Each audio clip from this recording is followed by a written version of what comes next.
All right, it looks like the majority of you are not that familiar with dashboards, so this is a good workshop to begin with and actually get your feet wet. Before we log into WinSPC proper, I just want to answer the main question. That is, what is a dashboard?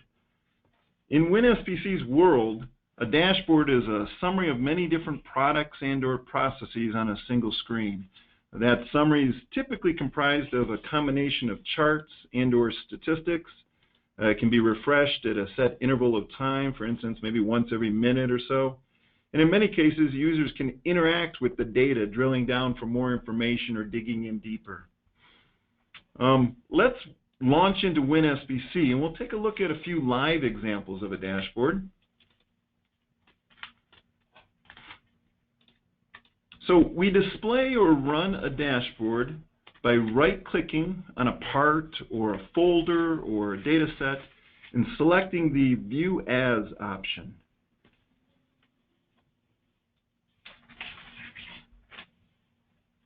So we're bringing up an example of one of the dashboards that we're going to build today. This particular one displays several control charts, one control chart for each variable. And if I want to see more information about one of these particular variables, I simply click on its chart and drill down, and in this case I'm bringing up the variable analyzer window for that particular variable. A dashboard can be laid out in many different ways using a variety of charting components. Now let's take a look at another one, a slightly more complex example. We're going to, again, right-click, select View As, and choose our dashboard. This particular dashboard demonstrates two of the new components that have been added to the WinSPC product, a dial indicator and a pie chart. The dial indicators here on the left are monitoring CPK for each variable, and the pie chart on the right is showing me the assignable causes across all variables. There are dozens of pre-configured dashboards included in your upgrade to version 9, and I'm going to demonstrate or show a few of them to you at the very end of this presentation. But right now what I'd like to do is show you how you can create your own dashboard using the dashboard editor that's built into WinSPC. Before we start, I just want to point out that all the dashboard features are located on the main tree structure of the WinSPC administrator window. Just like other tree objects, you can create folders and nested folders to organize the dashboards.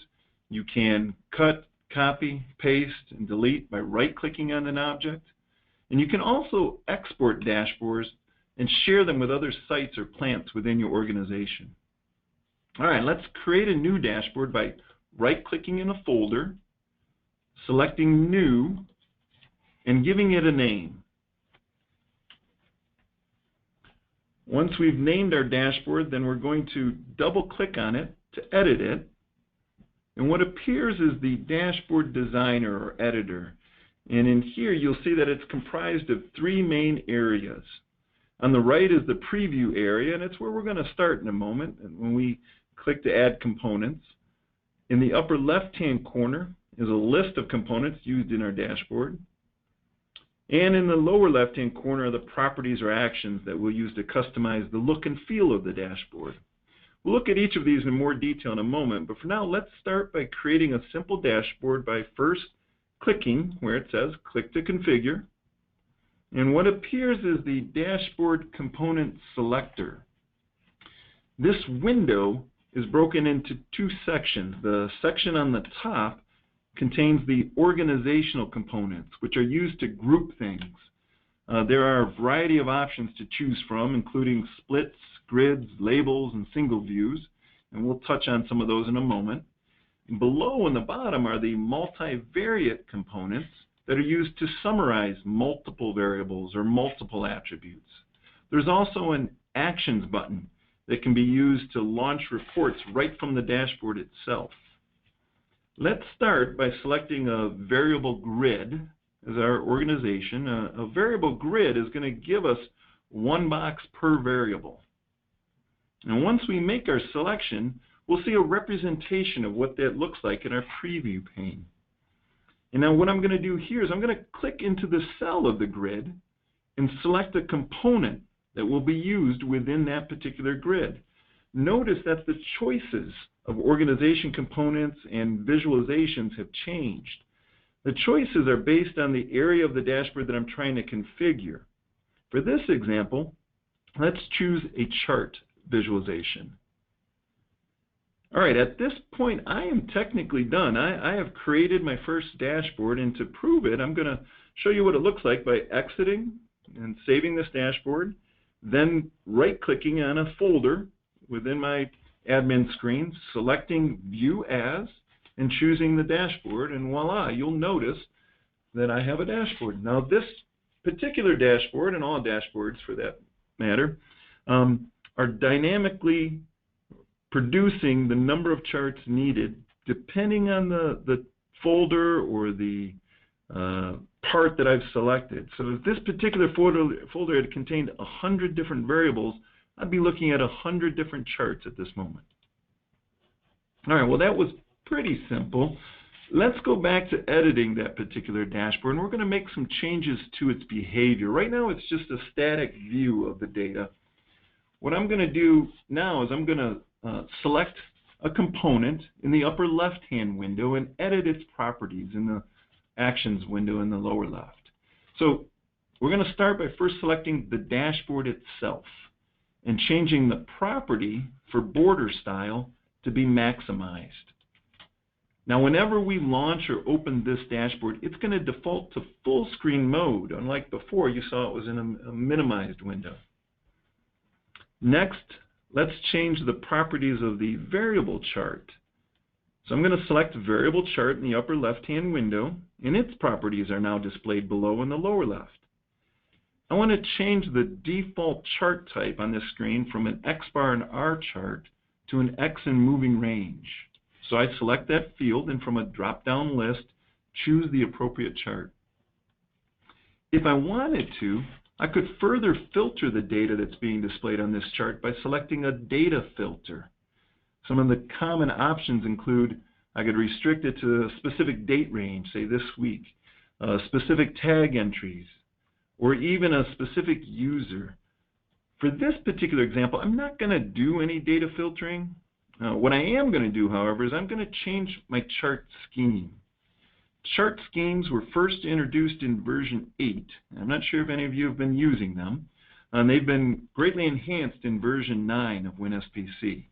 Through chart schemes, I'm able to display just a single chart, such as an individual's chart shown here, instead of a combo view. Yeah, just a sample use case on that, Frank and everyone. You might have chart schemes you design specifically for dashboards that show things like this in a single view with a set number of data points or certain limits turned on or off. You might have other chart schemes that you use for variable analyzer and others for the report templates. So you can make up as many as you need and have different defaults depending on how you're going to use them. You can also make changes to the fonts, the font sizes, colors, and many other chart properties within the chart schemes themselves. All right, now let's add some actions to this dashboard by moving to the Actions tab. There are a variety of actions that we can detect, such as when an operator clicks on a band or when they click on a chart. In fact, let's change that. Let's change the chart clicked action to open the variable analyzer. I could have chosen to launch another dashboard or view a report when they click on the chart, but for this example, we're going to stick to the variable analyzer. I can also configure data-driven actions that are dependent on the measurements or the data within the control charts. There are some pretty unique features here which have never been available in WinSPC before, such as detecting the absence of data. In other words, if no data has been collected after a certain period of time, say in the last couple of hours, do something. For example, I could send an email notification or change the color of the chart to gray. I could react to changes in a statistical value like CP or CPK dropping below a certain numeric value.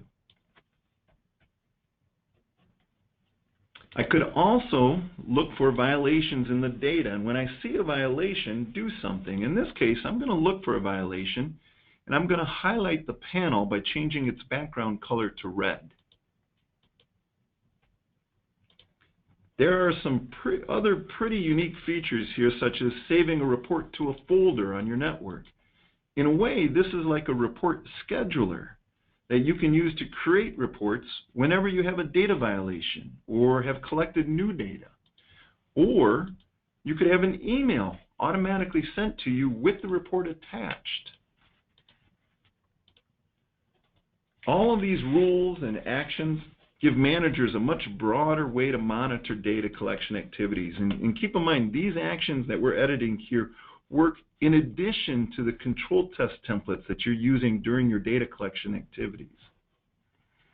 Okay, let's take a look at this dashboard in action here. Remember, red charts indicate out of control conditions. So when I pop up my chart, I see some of the cells are red, and now I'm going to click on one of them to drill down and investigate further. The chart clicked action brings up the variable analyzer window. So in just a few minutes, I've configured and set up a dashboard that I could use out in my plant floor. Not bad for our very first dashboard. Let's take a swipe at creating slightly more complex dashboards here. So we're going to create a new dashboard first by selecting or selecting new and giving it a name. And then I double click on it just like I did before to edit. So this particular dashboard, what I'm going to do is I'm going to use split screen mode to create essentially mini dashboards inside of one larger dashboard. To start, and the way we start with all dashboards, is I click on the Click to Configure option on the panel to the right, and I'm going to select a split panel layout. Under Properties for this particular layout, I'm going to change it from a left-right orientation to a top and bottom orientation. And now I'm going to click in the top window and choose the split layout again, further subdividing it. The three-panel view that you see on the window is what my dashboard is going to look like. And within each of these panels, I'm going to display or select different charting components. Let's start by editing the leftmost panel first and look at some of the various components that we have. My goal for this area, just to give everybody an idea of what I intend, is to display a grid of dial indicators that show CPK values for each variable. So to start with, I'm going to add a variable grid, and within that grid, I'm going to select a gauge to display. Now we're going to need to customize the dial to monitor for different ranges of CPK, and there are many different settings to choose from. Let's start by first changing the gauge value itself to be CPK. Next, we're going to change the scaling options on our dial to show 3 different ranges for CPK. Let's add a 0 to 1 range, and we're going to change its color to red, because that's not a very good CPK. We're going to create and select a 1 to 1.33 range and change its color value to yellow. Get a little bit better there. And then we're going to select create a 1.33 to 2 range and change its color to green. That's the sweet spot for CPK.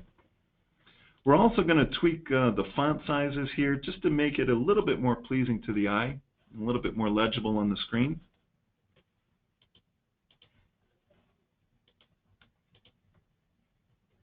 And now in the second window to the right, let's select a multivariate chart component, and we're going to change its chart type to a pie chart of assignable causes. And as you can see, there are many charts to choose from. And then in the lower window, we're going to choose another multivariate chart. In this example, we're going to select box plot.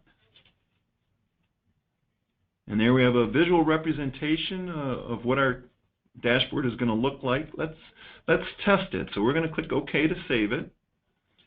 We're going to go back to our admin window, select a folder, right-click, choose View As, and choose the dashboard.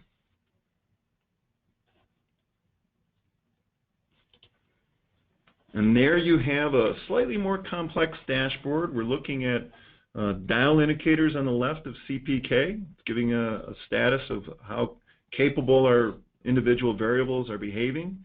To the right, we see our assignable causes, and we can get an idea of what is our number one or top offender.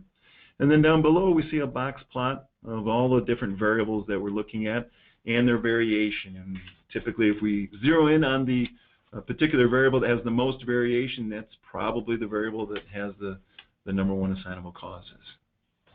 So not bad. In just a few minutes here, we've created two custom dashboards. One that we might use as a big monitor display out on the plant floor so that everyone can see how's production doing today, for example. The other we might give to engineers or managers who are doing quality studies or investigating quality issues. Let's take a peek now, though, at some of the dashboards that are included in WinSPC proper. So when the dashboard feature is installed, there are a couple of dozen that you can choose from right out of the gate. And just to give you an example, there's a histogram and stats dashboard. We'll take a look at that one first. This particular dashboard is displaying a histogram for each variable. And then across the top of those histograms, you see a running statistics. So at a glance, I can see the distribution of my data, which ones have a tight or a wide variation, and how they're performing. And as you saw in the setup, in the properties, you could easily change this stat in this template from CPK to a different stat, like an average or a cost of process variability measurement, to get added to your dashboard. Another one is a chart matrix with data tables. This is going to give me a visualization of charts, which you've already seen once before. But on the bottom of the screen, it's going to be a data table. Yeah, this breaks down your variables by row, one variable per row. You could have filters in the other columns where you can see maybe the last reading that was captured, the number of total readings during a filtered period of time, and the number out of spec. Even these individual boxes within the table, the cells, could be flashing red if this is outside a normal range or violates a rule. And the last dashboard that I want to show you today is a comparison type dashboard. So we can actually compare your most recent data to historical data, maybe this week to last week or this month to last month. By looking at your data from a historical comparison, you can see how you're performing or behaving against past performance. So a good way to get started might be to explore some of the templates that are here through this simple right-click View As. Test them out with your data. They're live. They're available immediately once you start using version 9. And then you can always go back and make a copy of a dashboard and modify it. You could add other elements to it, make a test or a sandbox for other people to build their own. That's a very good point, Brad. This is concluding our intro to creating and editing dashboards. And my advice that I'd like to give to everybody that's on the line at this moment is to just jump in with both feet. Create a dashboard of your own, experiment with the different options, play with it. The help system that's within WinSPC will explain and give you much more information on how to create the dashboard and what the various options are. There's chapters in the WinSPC training manual that will also walk you through the task. And as always, you can certainly contact our technical support group and field questions through that or ask your questions through them. Speaking of questions, I'm going to take a few questions now, but for those that don't wish to stay around for the Q&A portion, I just want to quickly thank you for taking time out of your busy schedules and participating in today's workshop.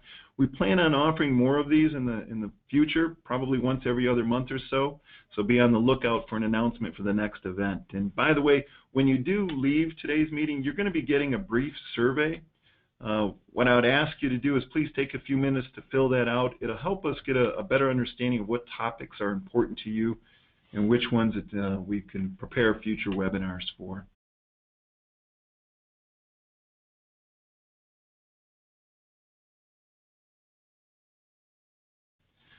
So let me take a look at a couple questions. One of the questions is this a separate module to WinSPC, and if so, how much does it cost? It is not a separate module. The dashboards are included in your upgrade to version 9. So if you have a current maintenance or ESC contract with DataNet, with WinSPC, you will get these dashboards automatically. There is no additional cost. Can dashboards monitor data collected across other stations? Yes, that's an actual very good use case and one of the intentions of us developing the dashboard feature. You can use dashboards to monitor data upstream and downstream from your location. And if you happen to be an operator who's collecting data, that's a nice use case. And I guess related to that, the next question is, can you only get a dashboard through the administrator's window? No, you can actually set up WinSPC so that when the user logs in, it automatically launches into your dashboard, which is probably how you're going to do it if you have a giant big screen monitor in the middle of your plant and you're just going to want to launch it automatically. Or you can link it within a collection plan in a navigator window so that an operator, as they're collecting data, could click on a button and bring up a dashboard in the middle of their data entry window and be monitoring data collected at another station, as we just mentioned a moment ago. Yeah, I just showed an example on screen if you're watching where I right-clicked on a collection plan from the navigator screen and brought up a dashboard right from there. You could even have multiple sessions of WinSPC running on a station, one session doing your normal activities, another session with a dashboard, always open, giving you your updates either on a timer or some type of refresh. Another good use case is combining a dashboard with a data set. You may have saw that a moment ago in the station login. Dashboards can run on top of data sets, so you get all the power of the filtering in a data set that can derive what are the appropriate variables to be showing in the dashboard. Like, have a data set that shows any variable that had violations today or this week. The dashboard will build based on those variables that meet that criteria and show you those results. Some other quick questions that we have here. What version were dashboards introduced? They were introduced in version 9. So if by chance you've upgraded to version 9 already, you have dashboards installed. Does dashboards replace Plant Monitor? That's a good question. It doesn't replace Plant Monitor as much as it supplements it. So Plant Monitor is considered a dashboard. It's a summary-like view, but the formal dashboards that we just walked through today are much more powerful and provide you additional activities that you can customize and you can set up on your own.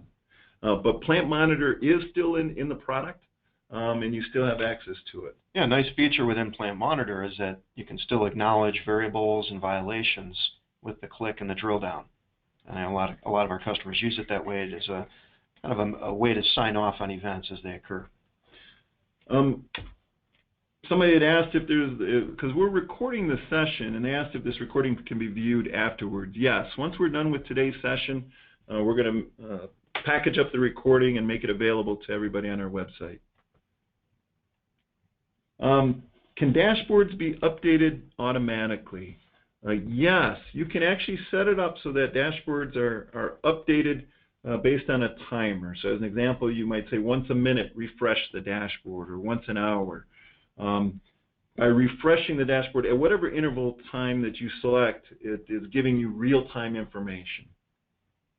Yeah, that's a good example of using a data set. As you may have seen in the data set configuration, you can set a refresh timer. So by running a dashboard off a data set, it's going to be automatically updating at that interval you specify in the data set. Another question was, can attributes be used in dashboards? Although we focused on variable data for today's session, you can actually use both attributes and variable data, either in separate dashboards or mixed within the same dashboard.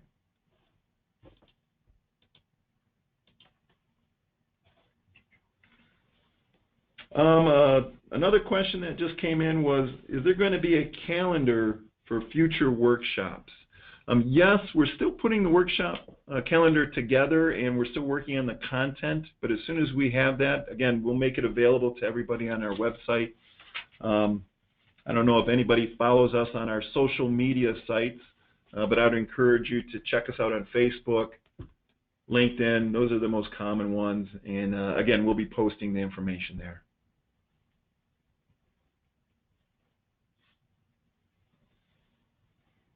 A question came in asking, can you be viewing dashboards at the same time as data is being collected? Yes, you can actually have a kind of a dashboard window maybe off to the right, off to the side, and then on your left-hand area of the window be collecting data and be using maybe spreadsheet mode or blueprint mode, whatever mode you happen to be using. You could, if you wanted to, be monitoring your data that you're collecting within a dashboard. I guess that's certainly a use case, but most of the people that are using dashboards today are using it to monitor other data collection stations, either upstream or downstream from where that operator is at. I think that's our time for today. We've tried to get to all the questions. We'll hold on to these. If there's others that come in, we'll keep the session open for a moment. But we're going to conclude just by saying thank you, everyone. Really appreciate you taking time out to participate with us here today. Hopefully this gets you on the path to start using dashboards, but please reach out to myself or our support team or Frank if you have questions or if you want to share ideas on different uses there. Be glad to get involved with you. But thanks, everyone. Have a good Friday. Bye-bye.